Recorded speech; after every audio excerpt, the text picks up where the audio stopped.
Bismillah. Assalamualaikum warahmatullahi wabarakatuh.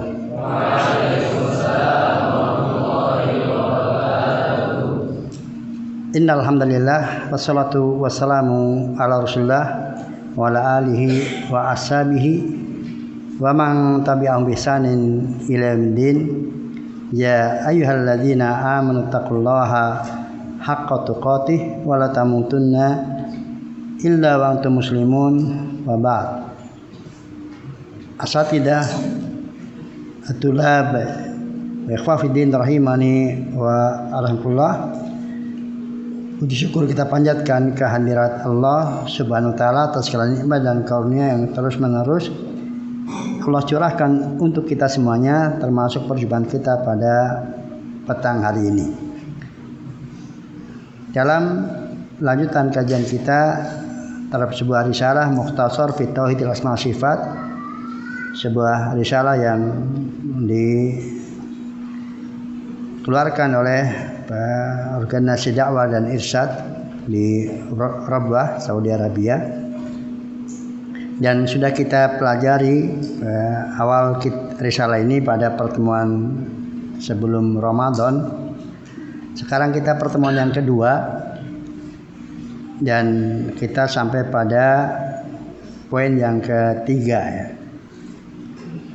Qala al-mu'allif hafizahullah salisa, salah satu usul man haqqaqaha salima minal inhirafi fi hadal bab. Beliau sampaikan pada poin yang ketiga ada 3 fondasi, 3 prinsip yang barang siapa merealisasikan dengan benar, dengan tepat ketiga fondasi tersebut, maka dia akan selamat dari penyimpangan dalam bab ini, itu dalam tema Tauhid Asma wa Sifat. Sekali lagi beliau sampaikan ada 3 fondasi, 3 prinsip yang barang siapa dia merealisasikannya dengan tepat, dengan bersih, dengan sebenar-benarnya, maka dia akan selamat dari penyimpangan dalam bab ini, yaitu bab asma wa sifat. Nah, karena ini beliau sampaikan hal yang sangat mendasar, menjadi sebab keselamatan seorang dari penyimpangan dalam tema asma sifat, maka mohon untuk diperhatikan oleh semuanya ketiga fondasi ini. Beliau sampaikan wahiyya al-aslul awal tanzihullahi jalla wa ala an ayushibahu syai'un min sifati syai'an min sifatil makhluqin kama qala ta'ala laisa kamitslihi syai'un wa huwas samiul basir.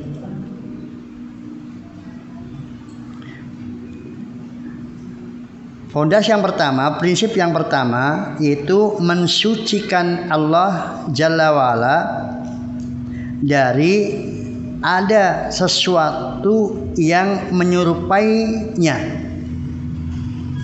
dari sifat-sifat Allah Ta'ala.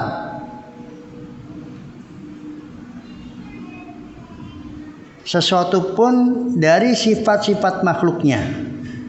Sebagaimana firman Allah Ta'ala dalam surat Asy-Syura ayat 11, tidak ada yang sepadan semisal dengannya sesuatu pun, dan dia maha mendengar lagi maha melihat. Ya, mohon perhatikan prinsip yang pertama ini, yaitu apa? Mensucikan Allah Subhanahu wa ta'ala.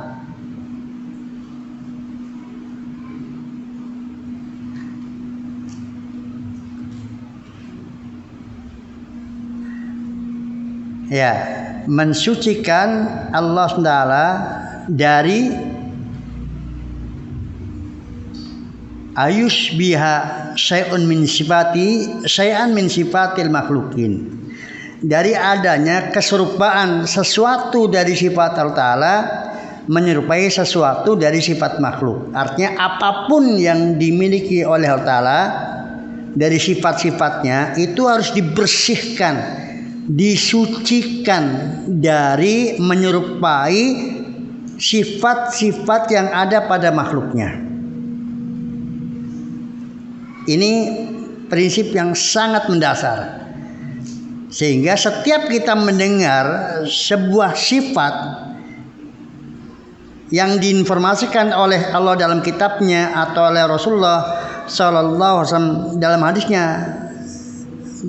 tentang Allah Ta'ala, sebuah sifat yang dimiliki oleh Allah Ta'ala, maka di dalam hati kita harus tersimpan keyakinan bahwa sifat yang dimiliki oleh hal tersebut itu bersih, suci dari keserupaan sifat yang melekat pada makhluk. Meskipun kita akan dapatkan bahwa secara penamaan dan secara makna dasarnya sama. Maka ayat yang beliau sampaikan di sini itu ayat yang menjadi kaidah yang sangat mendasar untuk prinsip yang pertama ini. Ketika Allah berfirman, "Laisa kamitslihi syai'un wa huwas samiul basir." Tidak ada sesuatu pun yang serupa dengan Dia, Allah Ta'ala, dan Dia Maha mendengar lagi Maha melihat. Perhatikan di sini bahwa di dalam ayat ini pada bagian yang pertama, laisa kamitslihi syai'un, tidak ada sesuatu pun yang sama dengan Allah Ta'ala. Ini prinsip untuk mensucikan Allah dari kesamaan dengan makhluk dalam seluruh apa yang ada pada diri Allah Ta'ala, baik zatnya maupun sifatnya. Jadi Allah memiliki zat sesuai dengan kebesaran dan keagungannya. Hanya Dia yang memiliki zat yang seperti yang dimiliki oleh Allah Ta'ala. Tidak ada satu makhluk pun yang zatnya menyerupai zat Allah Ta'ala atau zat Allah menyerupai zat makhluknya. Demikian juga Allah memiliki sifat-sifat yang sesuai dengan kebesaran dan keagungan Allah Ta'ala. Nah, sifat-sifat yang dimiliki oleh Allah tersebut itu juga hanya Allah yang memilikinya. Dengan seperti yang dimiliki oleh Allah itu hanya Allah yang punya. Tidak ada satupun sifat yang dimiliki oleh hal tersebut kemudian ada serupa dengan sifat-sifat yang dimiliki oleh makhluknya. Tidak ada keserupaan sama sekali. Ya, itu pada laisa kamitslihi syai'un. Kemudian Allah katakan wawas samiul basir, dan Allah Maha mendengar lagi Maha melihat. Maka ini penerapan terhadap kaidah yang pertama. Ketika kita sudah ditekankan tidak ada sesuatu pun yang sama dengan Allah Ta'ala, lalu dapat informasi dan Dia Maha mendengar lagi Maha melihat, yang menunjukkan bahwa Allah punya pendengaran dan punya penglihatan, maka karena kita sudah punya kaidah yang pertama tadi, sehingga secara otomatis bahwa di dalam hati kita dapat informasi Allah punya pendengaran dan penglihatan, maka langsung bergerak hati kita bahwa pendengaran dan penglihatan Allah itu sesuai dengan kebesaran dan keagungan Allah. Meskipun kita punya pendengaran dan penglihatan, maka pendengaran Allah Ta'ala itu sama sekali tidak sama dengan pendengaran dan penglihatan yang kita miliki. Kesamaannya hanya apa? Sama-sama punya apa? Pendengaran dan penglihatan. Sudah itu.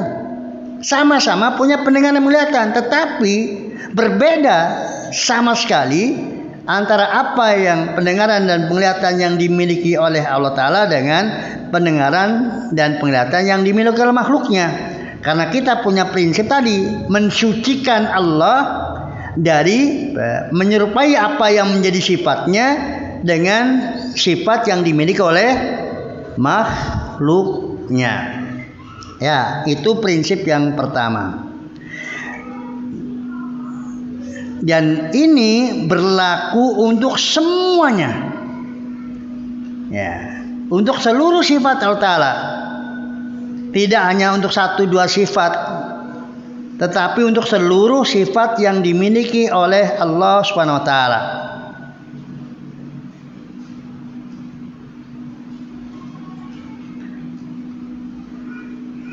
Kemudian al-aslus tsani beliau sampaikan, al-aslus tsani al-imanu bima samma wa wasafallahu bihi nafsahu wa bima sammahu wa wasafahu bihi rasuluhu sallallahu alaihi wasallam alal wajhil laik bi jalalillahi wa azamatihi.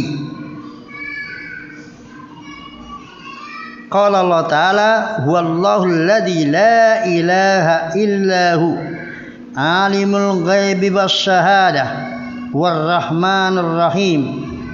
Wallahu alladzi la ilaha illahu al-malikul quddusus salamul mu'minul muhaiminul azizul jabbarul mutakabbir subhanallahi amma yusyrikun wal khaliqul bari'ul musawwirul lahul asmaul husna yusabbihu lahu ma fis samawati wal ard wa huwal azizul hakim. Prinsip yang kedua, beriman terhadap segala yang Allah menamai dan mensifati dengannya dirinya, dan juga dengan segala yang Rasulullah Sallallahu Alaihi Wasallam menamai dan mensifati Allah dengannya.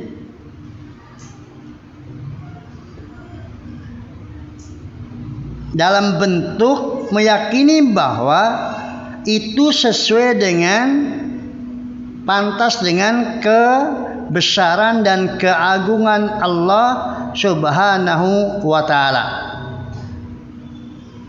Jadi beriman terhadap semua apa saja yang Allah Ta'ala menamai dan mensifati dirinya dengannya, dan juga beriman kepada semua, jadi apa saja yang Allah, yang Rasulullah menamai dan mensifati Allah dengannya, ya sesuai atau dalam bentuk sesuai dengan kepantasan, keagungan dan kebesaran Allah Subhanahu wa taala. Keagungan dan kebesaran Allah Subhanahu wa taala. Lalu beliau bawakan firman Allah Ta'ala. Allah Ta'ala berfirman, dialah Allah yang tidak ada sesembahan yang berhak disembah selain Dia, yang maha mengetahui yang gaib dan yang nampak. Dialah Ar-Rahman Ar-Rahim, yang maha pengasih lagi maha penyayang. Dialah Allah yang tidak ada sembahan yang berhak disembah selain Dia. Dialah Raja yang maha suci, yang maha bersih dari kekurangan, yang memberikan keamanan, yang mengatur, yang maha perkasa, lagi maha perkasa, lagi maha agung, maha besar, maha suci Allah Ta'ala dari apa yang mereka persekutukan. Dialah Allah pencipta, yang maha mencipta, ya, maha membentuk rupa atau maha mewujudkan, maha membentuk rupa, maha menciptakan, maha membentuk rupa. Hanya miliklah nama-nama yang terindah, bertasbih mensucikan Allah Ta'ala apa saja yang ada di langit dan di bumi, dan Dia maha perkasa lagi maha bijaksana. Ya, ikhwati fiddin rahimani wa rahimakumullah. Pada prinsip yang kedua ini, itu dibangun di atas tadi prinsip yang pertama. Jadi setelah kita mensucikan Allah Ta'ala dari keserupaan dengan makhluknya, apa saja yang dimiliki oleh Allah Ta'ala itu tidak sama, tidak serupa dengan yang dimiliki oleh makhluknya. Maka prinsip yang kedua, kita menetapkan. Jadi kita beriman dengan semua yang Allah sifatkan dirinya dengannya, atau Allah menamakan dirinya dengannya. Demikian juga yang Rasulullah menamai atau mensifati Allah dengannya. Apa saja. Jadi kalau kemudian kita mendengar Allah menamai dirinya atau mensifati dirinya dengan nama tertentu atau sifat tertentu, maka kita beriman dan kita tetapkan itu menjadi milik Allah Ta'ala. Demikian juga kalau kita mendengar Rasulullah menamai Allah Ta'ala dengan nama tertentu atau mensifati Allah dengan sifat tertentu, maka kita beriman dengannya, kita menetapkannya bahwa itu dimiliki oleh Allah Ta'ala, dengan keyakinan bahwa yang dimiliki oleh Allah tersebut sesuai dengan kebesaran dan keagungan Allah Ta'ala, tidak sama dengan apa yang dimiliki oleh makhluknya. Maka ini adalah dua prinsip yang yang satu kesatuan yang utuh, nggak boleh dipisah-pisah. Ini satu kesatuan yang utuh. Maka ayatnya tadi, sesungguhnya dua prinsip ini itu bisa dialiri dengan satu ayat yang di atas tadi. Laisa kamitslihi syai'un, itulah dalil untuk prinsip yang pertama. Wa huwas samiul basir, itu dalil untuk prinsip yang kedua. Adapun dalil yang beliau sampaikan selanjutnya, maka itu adalah contoh dari nama-nama dan sifat-sifat yang Allah sifatkan dirinya dan Allah menamai dirinya dengannya. Maka kita beriman terhadap setiap nama yang tercantum dalam ayat ini, yaitu surah Al-Hasyr ayat 22 sampai 24. Asmaul Husna yang ada dalam ayat itu banyak. Nama yang paling ma'ruf, yang paling dikenal tentang Allah adalah Allah. Yang seluruh nama Allah yang lainnya adalah menginduk kepada asma Allah sebagai sifat bagi Allah SWT. Dan pada asma Allah tersendiri ya ada sifat yang melekat padanya, sifat uluhiyah.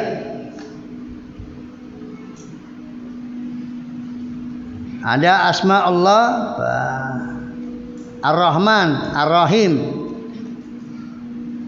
Ada Al-Malik, Al-Quddus, As-Salam, Al-Mu'min, Al-Muhaimin, Al-Aziz, Al-Jabbar, Al-Mutakabbir, Al-Khaliq, Al-Bari, Al-Musawwir, Al-Aziz, Al-Hakim.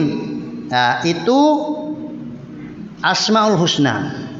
Yang pada setiap Asmaul Husna di atas itu ada sifat yang melekat pada diri Allah Ta'ala. Namanya kita tetapkan, sifatnya pun kita tetapkan. Keyakinan kita, sifat yang melekat pada diri Allah Ta'ala itu sesuai dengan kebesaran dan keagungan. Nama Allah Ta'ala sesuai dengan kebesaran dan keagungannya.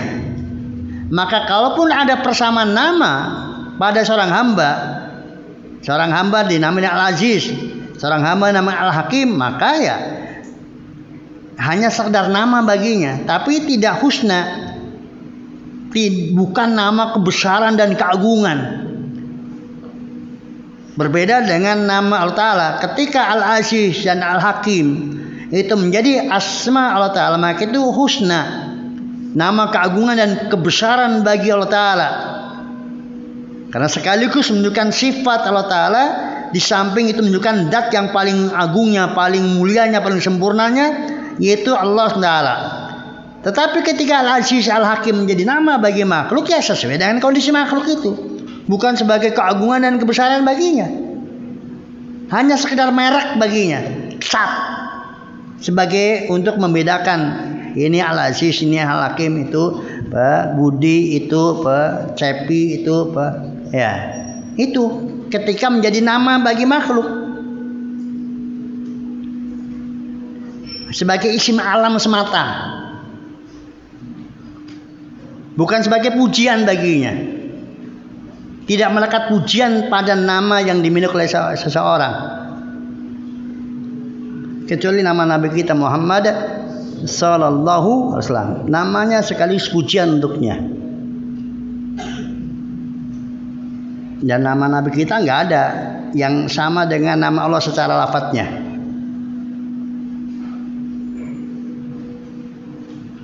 Nama selain nama Nabi Muhammad itu ya nama aja. Dia nama, isim alam. Tidak melekat pada pribadinya sifat yang sesuai dengan namanya. Tidak mengkonsekuensikan.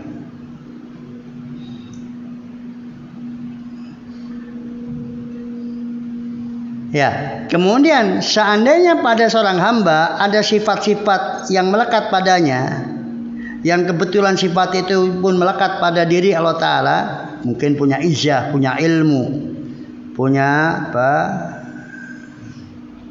rahmah, dia pun sebagai sebagai raja, maka itu sesuai dengan kondisi makhluk, kekurangannya. Tetapi ketika itu menjadi sifat bagi Allah Ta'ala, maka sesuai dengan kebesaran dan keagungannya, sempurna dalam seluruh sisinya.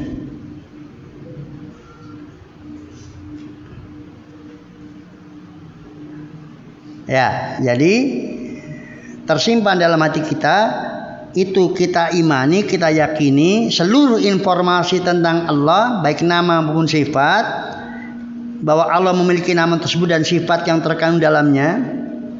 Kemudian sifat-sifat tersebut sesuai dengan kebesaran dan keagungan Allah Subhanahu wa Ta'ala. Yang keagungan dan kesempurnaan Allah Ta'ala tidak ada seorang pun yang menyamai Allah Subhanahu wa Ta'ala. Ya, itu prinsip yang kedua.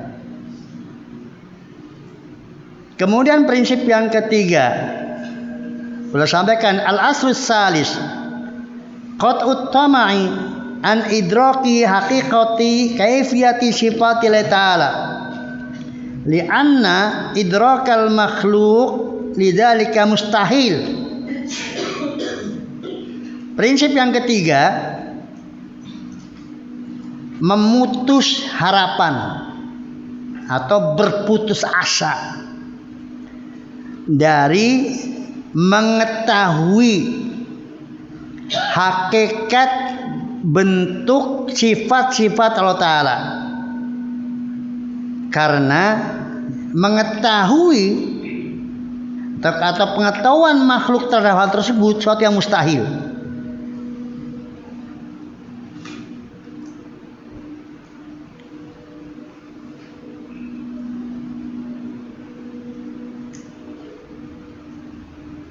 Jadi prinsip yang ketiga, jadi kita berputus asalah, nggak usah punya harapan dalam kehidupan dunia ini untuk bisa mengetahui dengan benar seperti apa sih hakikat atau kaifiyah, bentuk yang sesungguhnya, kenyataan yang sesungguhnya dari sifat-sifat Allah Ta'ala.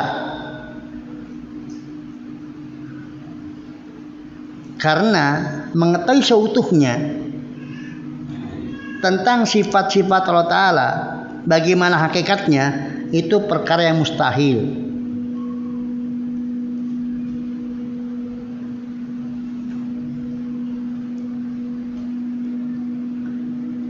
Ya,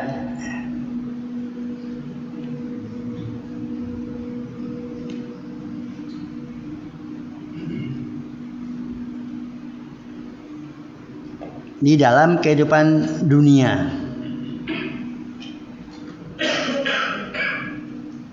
Karena sebagian sifat-sifat Allah Ta'ala nanti akan ditampakkan oleh Allah Ta'ala dalam kehidupan akhirat, meskipun juga tidak akan mungkin untuk kemudian idrak, mengetahui seutuhnya.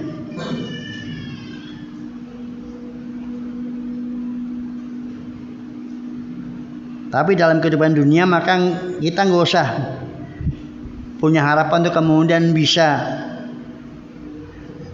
mengilmui seutuhnya.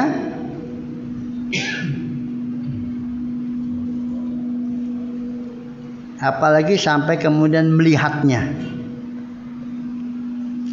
tentang sifat-sifat Allah Ta'ala dari si kaifiyahnya. Ya,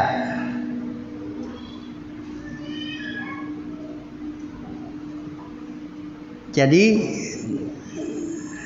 di dalam sebuah sifat itu ada 3 perkara ya, dalam sebuah sifat itu. Sifat apapun.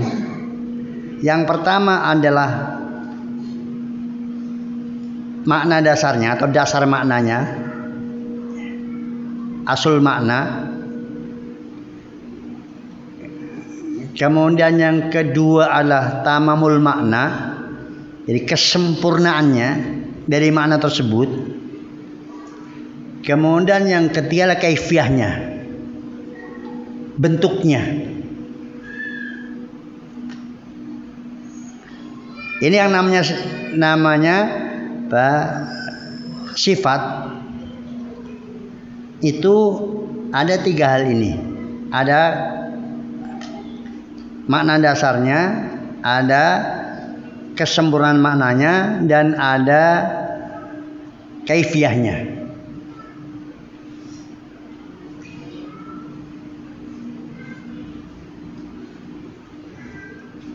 Ya, saya contohkan mata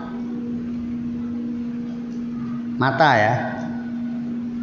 Maka makna dasar yang bisa dipahami dari makna adalah sesuatu yang untuk mata adalah sesuatu yang untuk melihat. Ya. Kemudian kesempurnaan maknanya. Tadi makna mata adalah makna dasar untuk melihat. Nah, kesempurnaan maknanya seberapa jauh dan kuat dari mata tersebut untuk melihat, itu kesempurnaannya.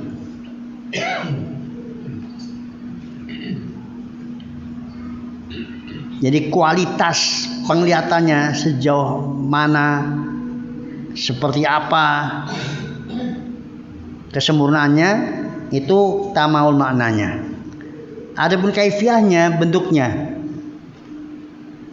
Ya, jadi wujud konkretnya, apabila itu sesuatu yang konkret, maka seperti apa penampakannya, tampilannya seperti apa.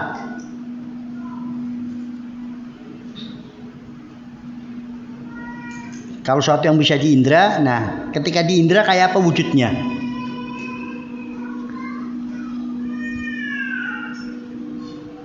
Itu kaifiyah.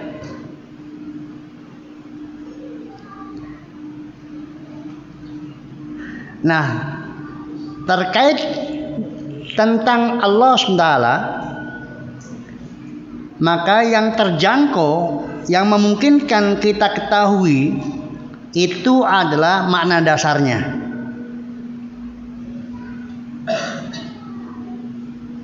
Dari mana kita mengetahui makna dasarnya?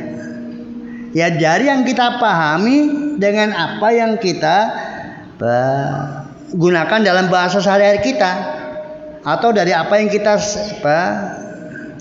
saksikan, yang kita ilmui, maka kita tahu makna dasarnya.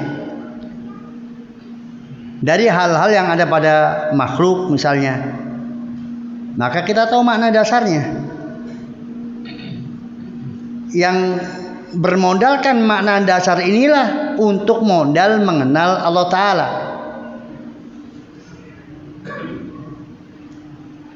Maka ketika kita dapat informasi bahwa Samiul Basir, dia mau mendengar lagi mau melihat, nah kita punya makna dasar, ada sama pendengaran dan penglihatan. Kita punya paham makna dasar. Pendengaran sesuatu yang untuk mendengar, menjangkau suara. Penglihatan sesuatu untuk menjangkau sesuatu benda, itu dijangkau dengan penglihatan. Suara dijangkau dengan apa? Pendengaran. Ya berarti Allah memiliki sesuatu yang untuk menjangkau pendengaran dan untuk menjangkau benda-benda yang konkret. menjangkau pendengaran dengan pendengarannya, sam'unya, menjangkau benda-benda yang konkret dengan penglihatannya. Itu mana dasarnya. Adapun kemudian tentang kesempurnaan pendengaran dan penglihatan Allah Ta'ala, maka itu di luar jangkauan kita, di luar pengilmuan kita. Kita hanya tahu berarti jangkauan pendengaran dan penglihatan Allah itu tak terbatas, tak terhingga, mencapai puncak kesempurnaannya. Yang seperti apa puncak kesempurnaannya kita nggak tahu. Batas kesempurnaannya kita nggak tahu, hanya Allah yang tahu. Tapi kita tahu paling sempurnanya hanya sebatas itu. Sehingga kalau didetailkan, Allah mendengar nggak suara? Mendengar. Lebih rendah dari itu, mendengar. Asal terjadi suara, Allah mendengar. Dimanapun letak suara itu, asal terjadi suara itu sampai terjangkau oleh pendengar Allah Ta'ala. Kita tahu itu. Selama itu suara, benda, dimanapun keberadaannya, di dasar bumi sekalipun, sekecil apapun selama itu benda konkret, seberat apapun selama itu benda konkret, maka pasti dijangkau oleh apa? Penglihatan Allah SWT. Tapi seperti apa batasnya kita nggak tahu, hanya Allah Ta'ala. Maka berputus asalah dari mengidrok tadi kesempurnaannya. Itu ilmunya hanya dimiliki oleh Allah Ta'ala. Yang jelas kita tahu Allah paling sempurna dalam hal tersebut. Kemudian kaifiahnya, bentuknya, maka penglihatan Allah dan pendengaran Allah itu kaifiahnya paling sempurnanya, paling indahnya, paling pokoknya ya. Jika itu sesuatu yang bisa dilihat konkret, maka sudah keindahannya, kesempurnaannya mencapai puncaknya. Yang seseorang pun tidak akan mungkin bisa menjangkaunya kesempurnaan tersebut. Tidak di dunia dan tidak di akhirat. Untuk mencapai puncak kesempurnaannya. Karena yang dia bisa jangkau seandainya pun kemudian Allah menampakkan dirinya, itu sebatas kemampuan yang dijangkau oleh matanya, oleh penglihatannya, dia nggak bisa menjangkau yang seutuhnya, yang sesempurnanya. Sebatas tentang keterbatasan makhluk, sejauh hanya sesuai dengan keterbatasan makhluk. Tentang kaifiahnya itu untuk hal-hal yang Allah menampakkan dirinya dari sebagian sifatnya dalam kehidupan akhirat untuk hambanya. Nah, ketika di dunia tidak ada seorang pun, tidak ada satupun yang Allah mempertontonkan kaifiah dari sifat Allah Ta'ala, kecuali pada sebagiannya, dan itu pun hanya tertentu, dan itu pun nggak bisa menceritakan seutuhnya, mendeskripsikan seutuhnya, walaupun pernah merasakan. Dan apa yang dirasakan pun nggak bisa menggambarkan seutuhnya. Misalnya tentang firman Allah Ta'ala, suara Allah Ta'ala. Nabi Musa kan pernah mendengar Allah berbicara dan dia mendengar suaranya. Tapi nggak mungkin Nabi Musa bisa menceritakan, mendeskripsikan, sehingga bisa dibayangkan oleh yang lainnya seperti apa suara Allah Ta'ala tersebut. Dan apa yang bisa beliau jangkau ya hanya sebagian, beliau nggak bisa menjangkau seutuhnya. Sesuai dengan yang Allah kehendaki untuk kemudian bisa dinikmati oleh Musa alaihissalam. Dan bukan itu berarti seutuhnya tentang keindahan dari suara Allah SWT. Laisa kamitslihi syai'. Ya, demikian juga Nabi kita Muhammad sallallahu alaihi wasallam. Meskipun belum pernah mendengar langsung tentang Allah berfirman, lalu belum mendengar suara firman Allah Ta'ala tersebut, tapi nggak bisa. untuk betul-betul mengetahui seutuhnya, untuk mendeskripsikan, ya, menceritakan untuk sehingga utuh orang sehingga bisa menikmati, nggak bisa. Ya hanya mereka yang bisa menikmati, itu pun sebatas yang Allah anugerahkan kepada mereka. Tidak kemudian bisa seutuhnya. Jadi hal yang mustahil untuk kemudian seorang hamba itu bisa mengidrok, meliputi tentang sifat-sifat Allah Subhanahu wa taala. Ya, itu prinsip yang ketiga. Maka beliau sampaikan, faman haqqaqa hadil usul as-salasata faqad haqqaqa al-imana al-wajiba fi babil asma'i was sifati ala ma qarraru al-a'imma al-muhaqqiqun fi hadzal bab. Qala ta'ala ya'lamu ma baina aydihim wa ma khalfahum wa la yuhituna bi ilma.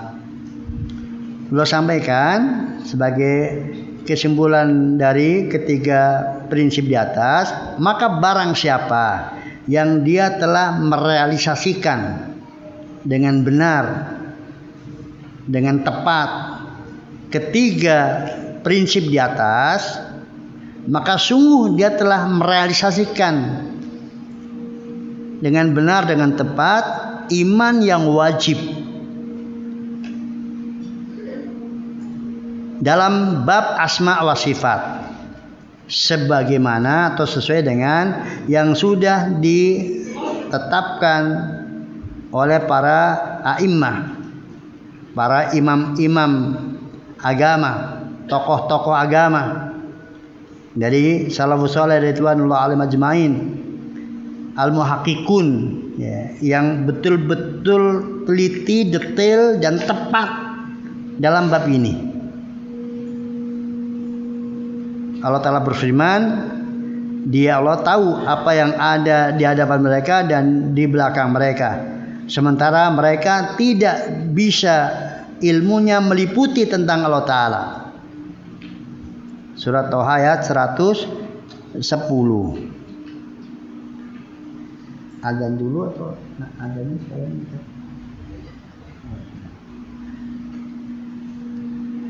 Ya, kita lanjutkan ya untuk apa yang belum sampaikan pada kesimpulan ini. Jadi ada iman yang wajib, ada iman yang mustahab.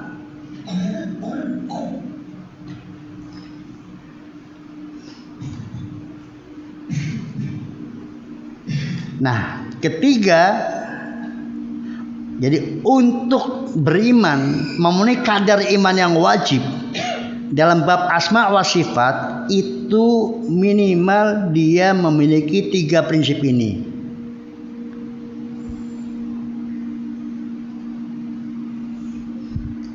Dan ini adalah keimanan secara global.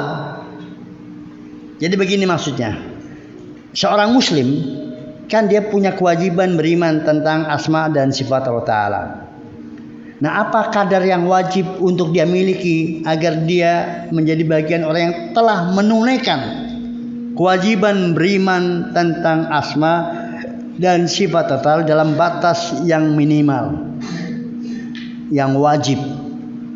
Itu tadi, satu, dia mensucikan Allah dari apa yang dimilikinya dari sifat dengan kesama dengan sifat yang dimiliki oleh makhluknya. Kedua, dia punya prinsip menetapkan semua yang ditetapkan oleh Allah dan Rasulnya dari nama dan sifat sesuai dengan kebesaran dan keagungan Allah Ta'ala. Yang ketiga, dia tidak punya keinginan, memutus harapan untuk bisa mengetahui kaifiyah dari sifat-sifat Allah Subhanahu wa Ta'ala.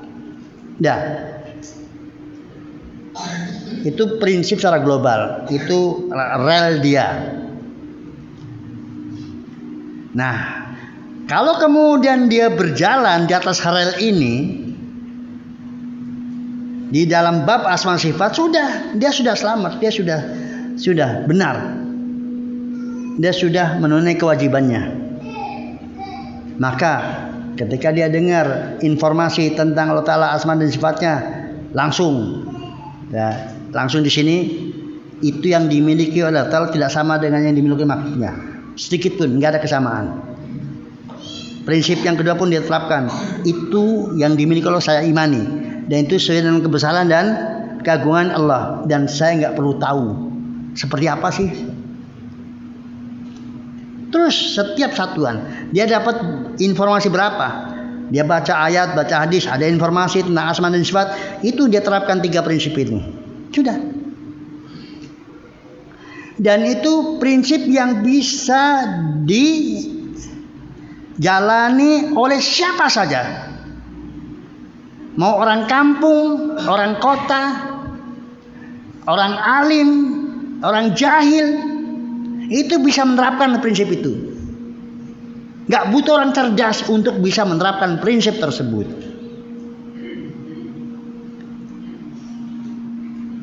Mau anak SD,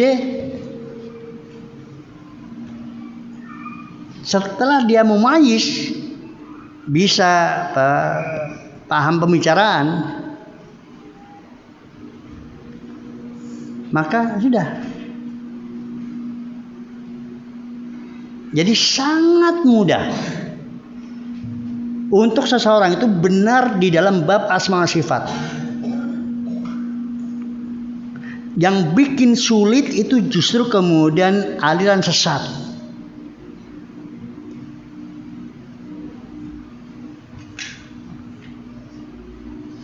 Ya, karena mereka tidak punya prinsip tanzih. Yang pertama mereka nggak punya. Kemudian yang kedua mereka juga nggak punya, nggak mau menerima apa saja yang Nabi informasikan. Yang ketiga pun mereka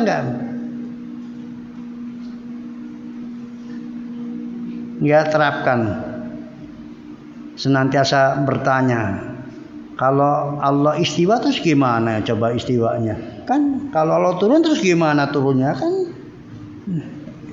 ya. Jadi menanyakan kaifiahnya. Kalau dapat masa Allah punya wajah, terus kalau wajah berarti Allah, ya. nggak mau menerapkan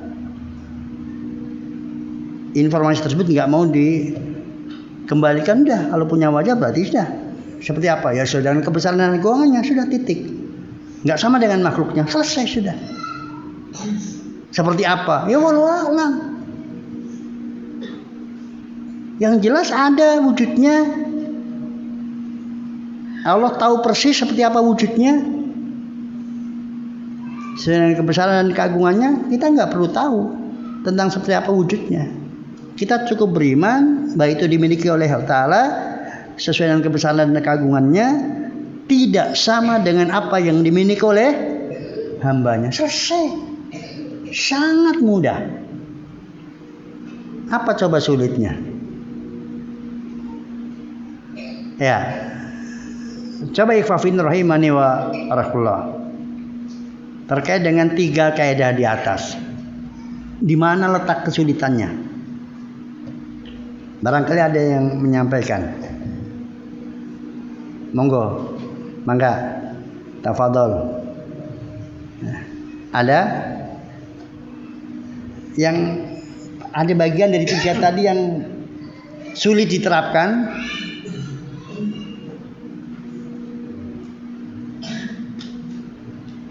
Ada?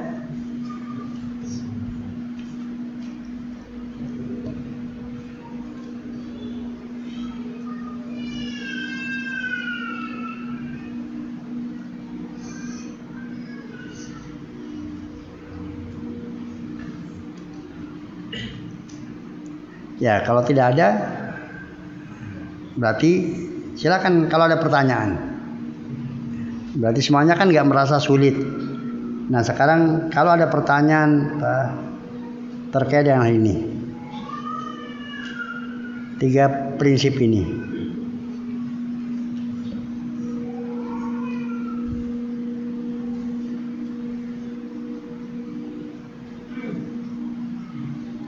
Ada? Ya silakan. Apakah orang yang mentakdir dan mentakdir otomatis orang yang menjadi kafir? Pertanyaan pertama. Pertanyaan yang kedua, seandainya ada orang berdoa meminta langsung kepada kuburan wali dan itu adalah syirik akbar. Pertanyaannya, bagaimana dengan orang yang hanya menjadikan perantara saja, misalnya doakan kepada wali yang ada di dalam kuburan itu agar doanya segera dikabulkan oleh Allah Subhanahu Wa Taala. Apakah sama syirik akbar juga seperti yang pertama? Ya, barakallahu fiik. Ikhwati fillah rahimani wa rahimakumullah.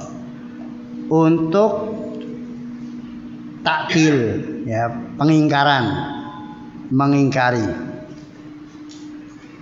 Kemudian takhif, berarti mendeskripsikan, membentukkan,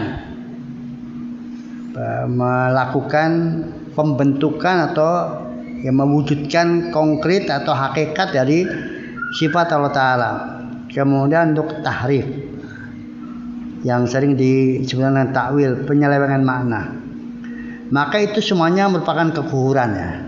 Semuanya adalah merupakan kekufuran. Tiga-tiganya. Adapun kemudian pelakunya, maka takfirnya tetap kembali kepada bitamami syurut wantifal mawani, dengan terpenuhnya semua syarat dan tidak adanya penghalang untuk dikafirkan. Tentunya ini adalah untuk seorang muslim.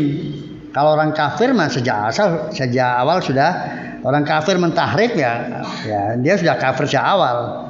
Orang kafir mentakif ya dia sudah kafir sejak awal. Sekarang ada orang Islam melakukan tiga hal ini, maka untuk diterapkan pengkafiran kepadanya maka harus dipenuhi semua syarat untuk bisa dikafirkan dan tidak ada penghalang untuk bisa dia dikafirkan. Ya, ini berlaku kaidah ini.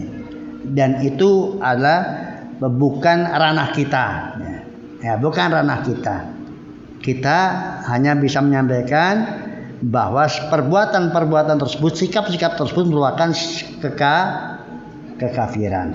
Jadi menyerupakan apa yang Allah miliki dengan hambanya kekafiran, mengingkari apa yang Allah miliki kekafiran.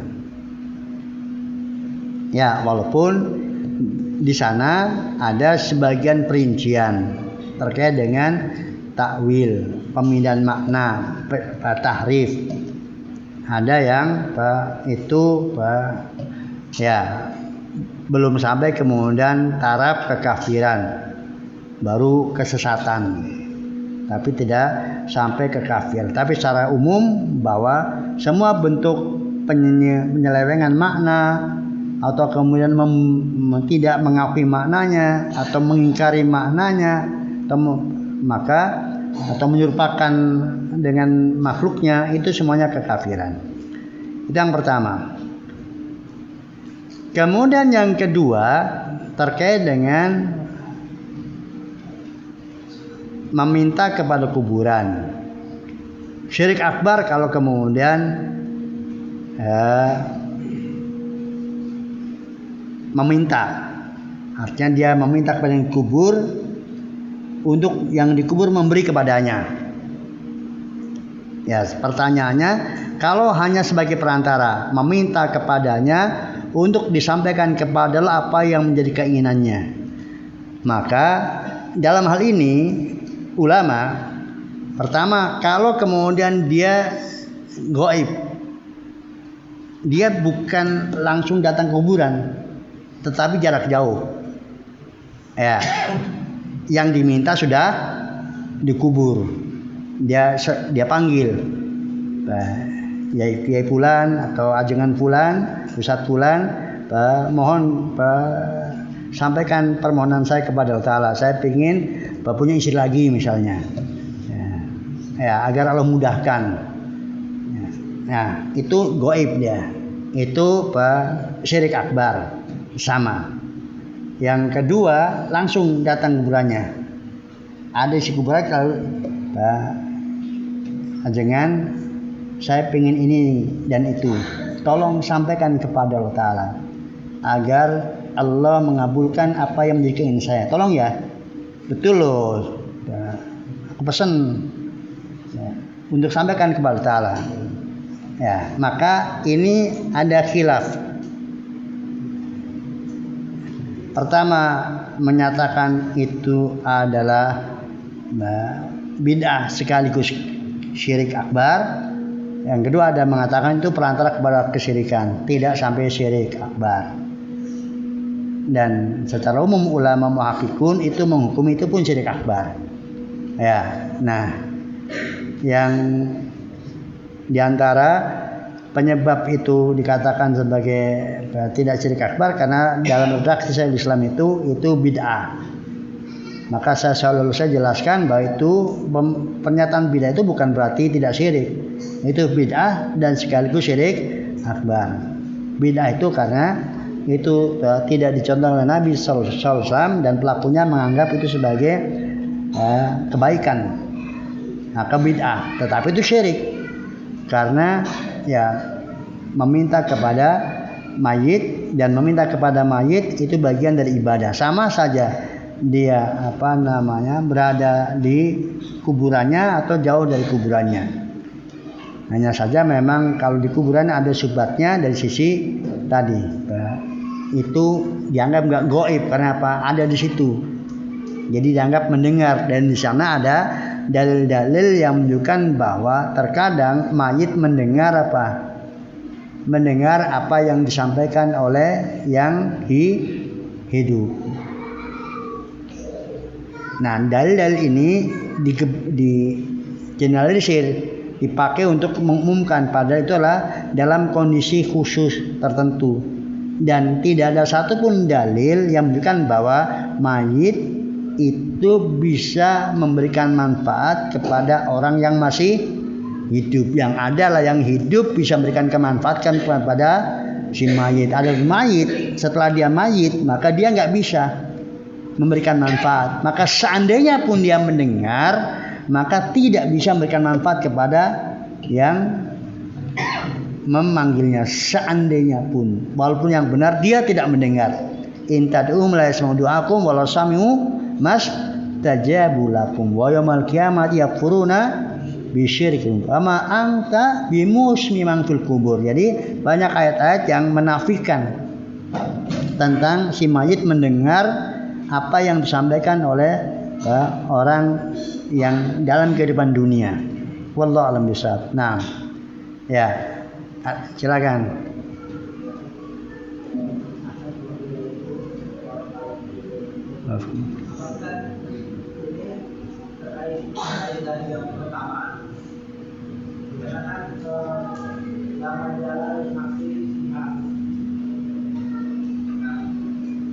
Dalam beberapa hadis seperti yang tersebut dalam hadis ini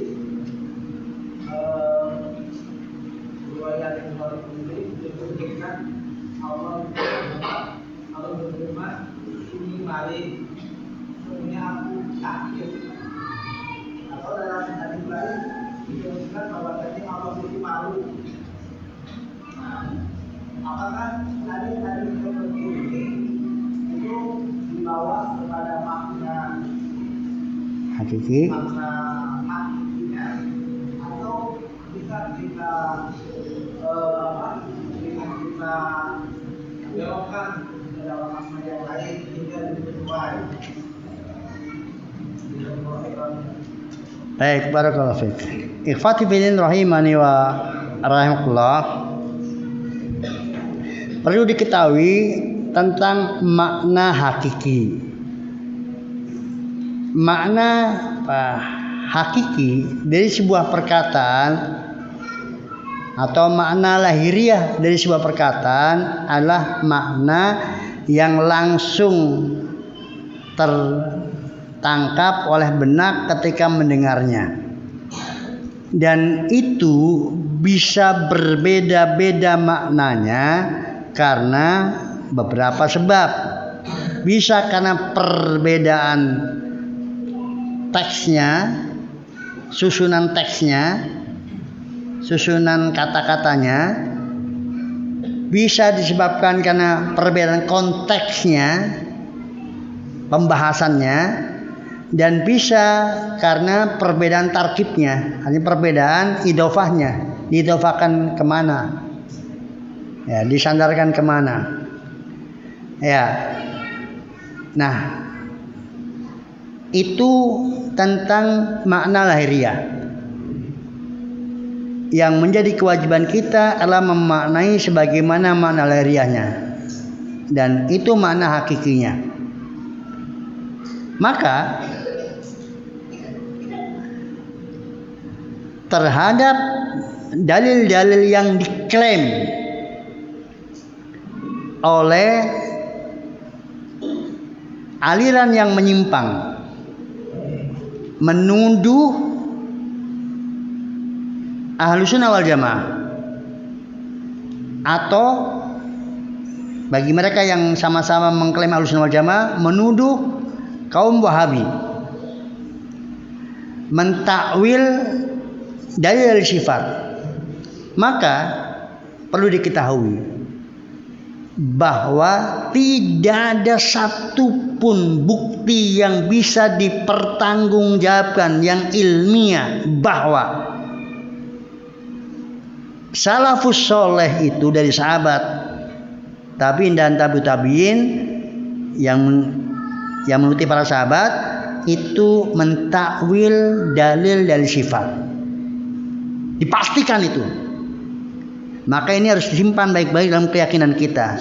Dipastikan bahwa salafus soleh dari sahabat Nabi, tabi'in, tabi'ut tabi'in itu tidak mentakwil ayat-ayat sifat atau dalil sifat. Maka kalau ada tuduhan bahwa ini buktinya, dibawakan contoh sahabat atau tabi'in, lalu kemudian mentakwil sifat, dicontohkan, di contoh kasusnya, maka ada satu di antara tiga kemungkinannya. Yang pertama itu nggak sahih anunya, riwayatnya nggak sahih, ya, nggak valid, nggak benar, nggak ada itu dhaif, lemah atau palsu, pokoknya nggak valid, sehingga nggak bisa dijadikan sebagai contoh kasus. Wong riwayatnya nggak sahih. Yang kedua itu bukan dalil tentang sifat. Ya, itu bukan dalil tentang sifat.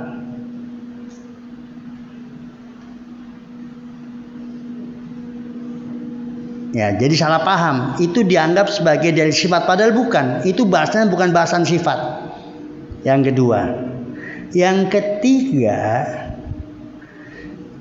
makna itu bukan takwil, tapi itu adalah pemaknaan sesuai dengan konsekuensinya. Memaknai sesuai dengan konsekuensinya. Dan memang makna itu yang dipahami. Itu bukan takwil, yaitu makna hakikatnya begitu. Itu bukan takwil. Ya, ingat, satu di antara tiga ini. Nah, sekarang tadi tentang hadis Bukhari Muslim. Ini marid. Ya, mengapa engkau tidak menjengukku? Maka itu sahih hadisnya. Ya, sahih hadisnya. Dan itu bukan mimbabi as-sifat. Ya. Jadi kan kita tahu bahwa sifat Allah maha sempurna. sifat Allah itu sempurna. Bagaimana mungkin Tuhan kita apa? Sakit. Maka memaknai Rob kita sakit, berarti kitanya yang sakit. Kok bisa-bisanya gitu loh? Manusia apa yang memahami hadis tersebut, kemudian memahami, oh Tuhan pernah sakit, itu mau mengeluarkan aja telusnya lidahnya. Serendah-rendahnya keimanan seorang yang dia beriman punya Tuhan, maka nggak akan mengatakan Tuhannya apa? Sakit.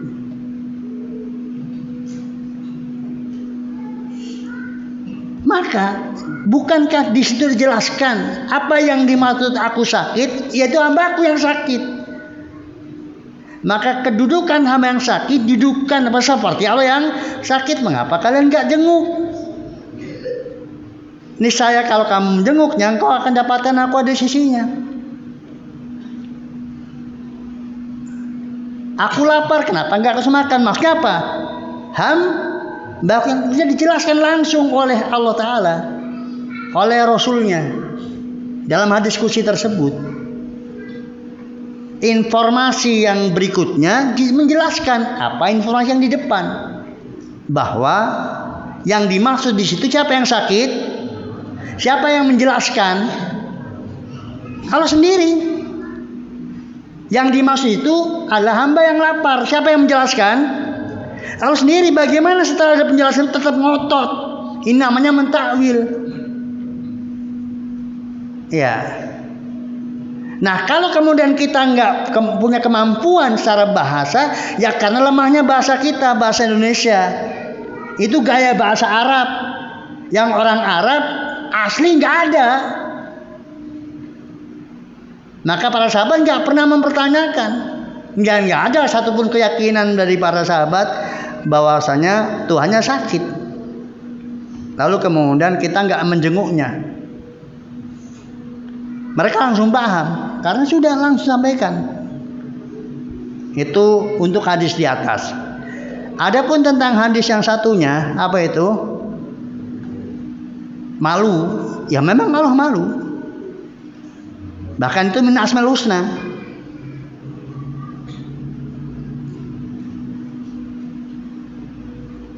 Al-Hayy. Jadi Allah punya sifat malu dan bahkan min asmailnya. Allah Maha Pemalu. Allah Maha Pemalu. Ya. Itu ya harus dikatakan. Kita imani. Maka di antara pengaruh dari malunya Allah Ta'ala, Allah nggak pernah ada seorang hamba yang menengadahkan kedua tangannya lalu apa? Kembali dalam keadaan syifar. Innal hayyun. Allah itu maha malu. Maka dia malu kalau ada hambanya menengadahkan kedua tangannya, meminta kepadanya dan turun dalam keadaan nggak dapat apa? Apa yang dia mintakan kepada Allah Subhanahu wa Ta'ala. Ya, dan gak ada yang perlu ditakwil. Dan kita harus imani. Apalagi itu adalah bentuknya al-asma. Lebih kuat lagi, sesuatu yang bentuknya asma itu menjadi asmaul husna dan sekaligus menjadi sifat bagi Allah Subhanahu wa Ta'ala. Ya, nah ikhwafin rahimani wa arahullah, hanya saja memang terkadang adalah jadi keterbatasan kita orang Indonesia itu adalah ya karena bahasa Arab kan bukan dauk kita, bukan bahasa kita, sehingga itu menjadi keterbatasan bagi kita, sehingga kadang antara bahasa aslinya dengan bahasa terjemahan itu menimbulkan rasa yang sesungguhnya bagi orang yang aslinya bahasa Arab nggak ada rasa yang terjadi pada orang Indonesia ketika sudah menjadi bahasa terjemahan. Nah, jadi yang maka yang menjadi kewajiban kita adalah ketika kemudian mendapat hal itu, ya kita tanya kepada ahlinya, ini apa maknanya dari hadis-hadis tersebut, bagaimana memahaminya. Bukan karena hadis itu nggak bisa dipahami, sudah enggak, karena keterbatasan perbedaan bahasa yang ada gaya bahasa yang ada antara bahasa Indonesia dengan bahasa Arab, sehingga dalam kasus-kasus tertentu itu orang menjadi salah paham, atau karena tadi sudah terlanjur dia mendapatkan pelajaran yang menyimpang, sehingga ketika mendapatkan informasi yang benar, ya dia kaget dan mengingkari. Dan demikianlah orang sakit. Orang sakit itu dikasih makan yang bergizi, maka dia apa? Pahit. Karena sakit. Adapun bagi yang sehat, segar, bugar, maka ya makanan enak ya tetap enak. Nggak kemudian menjadi ya kalau orang sehat kasih jus, ya dia nikmati segar. Kalau orang sakit kasih jus pahit, dia menolak. Itu karena ada sakit. Dan demikian juga terkait dengan nusus syariat, ayat-ayat dan hadis-hadis Nabi kadang membuat orang itu menjadi terhentak, nggak siap menerima karena kondisinya nggak sehat. Wallahu a'lam bishawab. Naam. Ya, ada yang lain?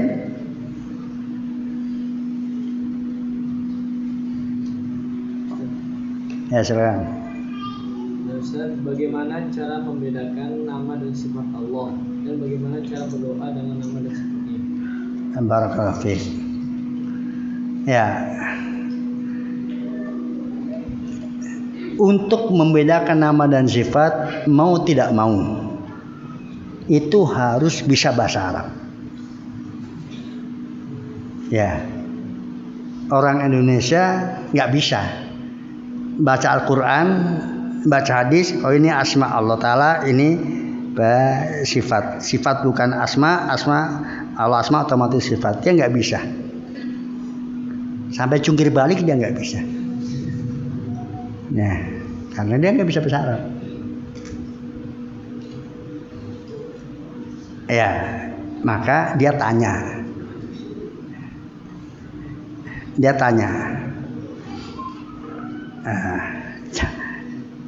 Jangankan kita yang orang Indonesia,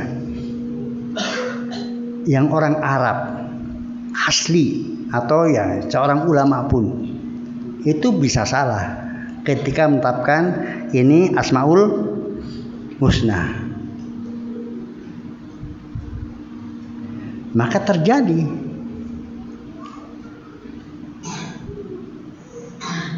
ya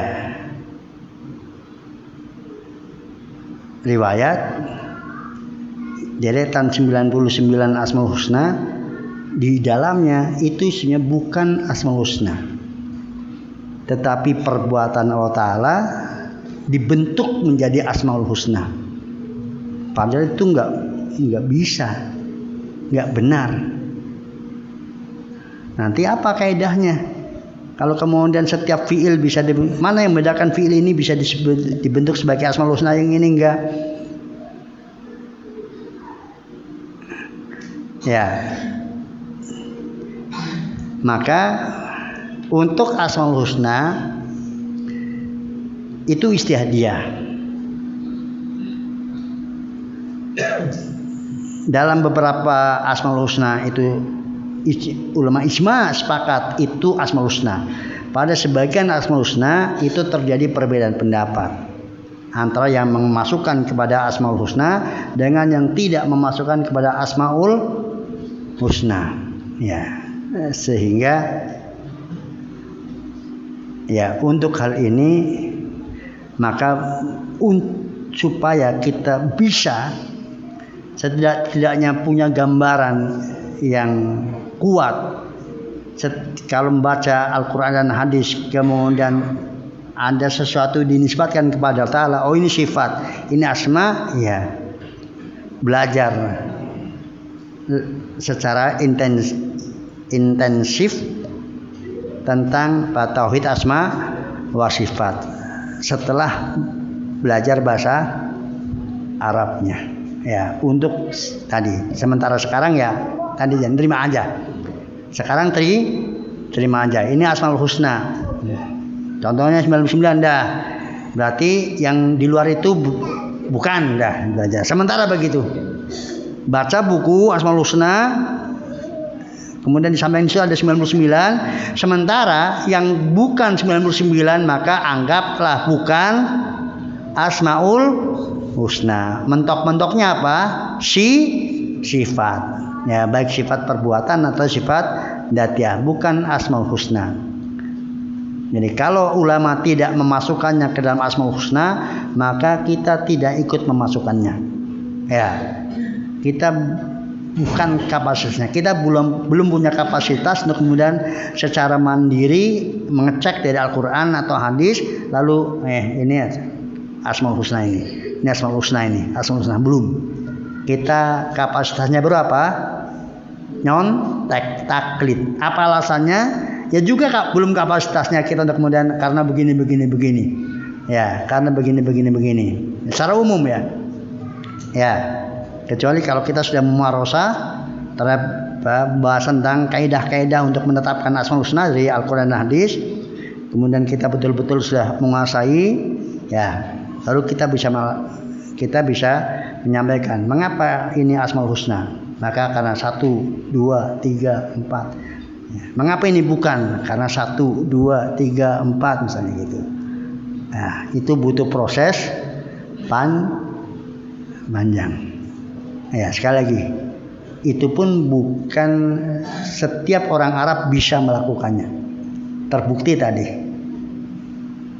Dari pertama kali muncul deretan Asmaul Husna dicantumkan gitu 99, maka itu setelah diteliti lebih jauh ternyata banyak diantaranya tidak masuk kategori Asmaul Husna. Wallahu a'lam bishawab. Nah, ya, ada yang lain?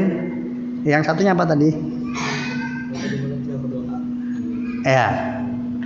Ikhwati bin rahimani wa arfla, kalau berdoa kepada Allah Ta'ala, maka yang terbaik, jadi kita hafalkan beberapa Asmaul Husna, lalu kita panggil sesuai dengan Asmaul Husna tersebut, ya Rahman, ya Rahim, dengan menghilangkan alif lamnya ya, ketika berdoa. Tidak ya Ar-Rahman, ya Ar-Rahim, ya Al-Qudus, tapi ya Kudus, ya Salam, ya Rahman, ya Rahim, ya Ghafur. Di apa? Di leburannya apa?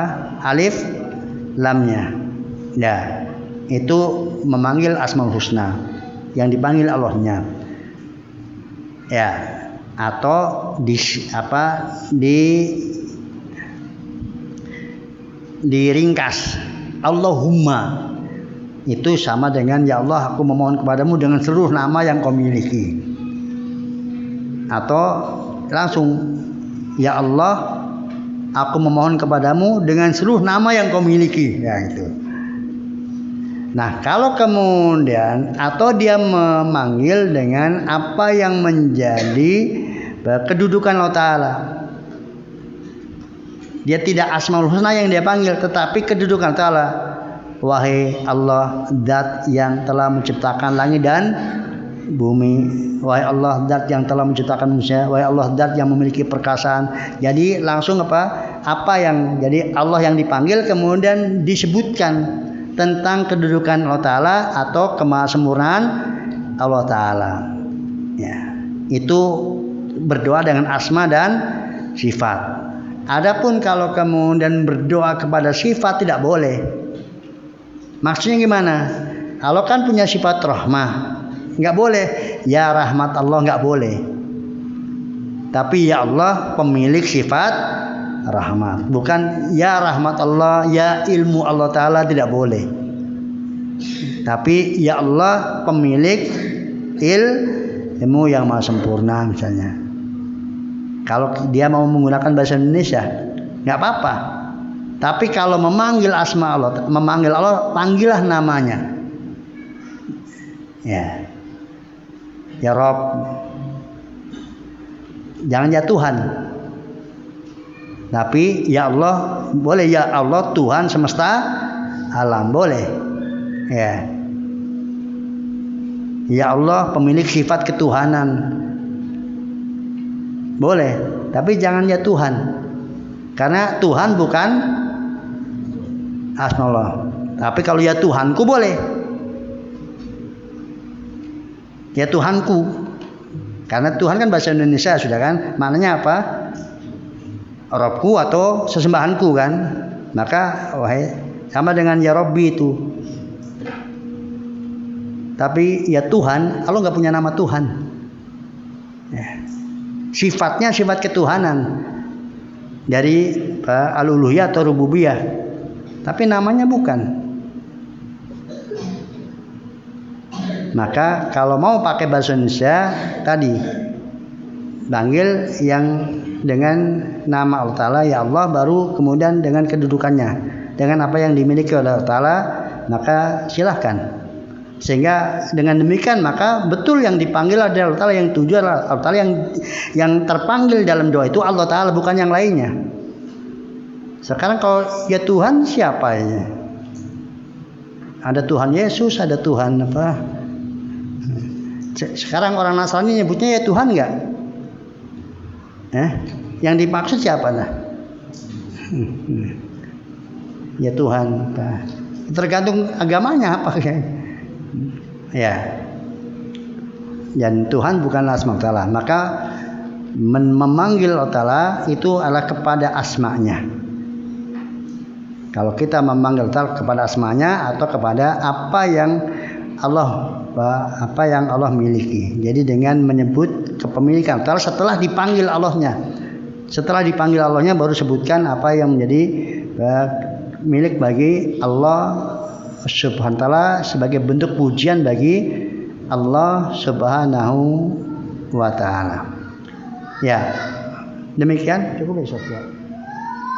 Kita cukupkan sampai di sini. Insyaallah kita lanjutkan pada pertemuan berikutnya insyaallah terkait dengan prinsip-prinsip dalam Asmaul Husna dan sifat-sifat al-ula. Jadi al-qaid fi babil asma wa sifat. Ya. Maka prinsip-prinsip yang akan kita pelajari ini adalah sebagai perluasan ilmu, pematangan ilmu. 3 prinsip yang sudah kita dapatkan tadi itu yang sangat mendasar, yang wajib bagi setiap muslim, itulah prinsip hidupnya, menjadi prinsipnya ketika berbicara tentang asma dan sifat Allah Ta'ala. Mudah-mudahan bermanfaat bagi kita semuanya. Kita cukupkan. Subhanallah wa bihamdika, asyhadu an la ilaha illa anta, astaghfiruka wa atubu ilaik. Assalamualaikum warahmatullahi wabarakatuh.